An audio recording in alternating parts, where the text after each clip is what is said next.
দখল দূষণে নিশ্চিহ্ন হওয়ার পথে বাগেরহাট পৌরসভার খালগুলো। দীর্ঘদিন ধরে খনন না করায় নাব্যতা হারানো খালগুলো এখন ময়লার ভাগাড়ে পরিণত হয়েছে। পানির প্রবাহ স্বাভাবিক না থাকায় সৃষ্টি হচ্ছে জলাবদ্ধতা। এছাড়া এসব খাল বেদখল করে নির্মাণ করা হয়েছে নানান অবৈধ স্থাপনা। এতে নাব্যতা হারিয়ে খালগুলো এখন মৃতপ্রায়।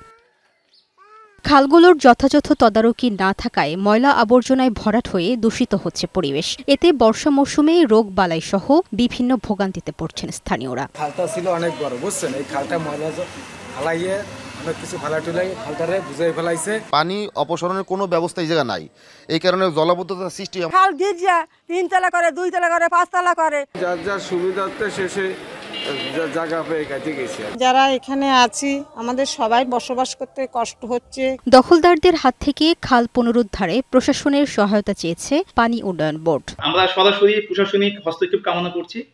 ডিসি মহোদয় অথবা সংশ্লিষ্ট ইউনো তারা যদি তৎপর হয়, আমাদের অভিযোগের ভিত্তিতে তারা যদি সঠিক অনুসন্ধান চালায়। সর্বোপরি জনগণকে খুব সচেতন হতে হবে যে একটা খালের প্রবাহ ঠিক রাখা কতটা ইম্পর্টেন্ট।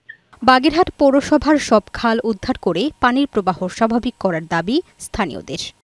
লামি আক্তার, বৈশাখী সংবাদ।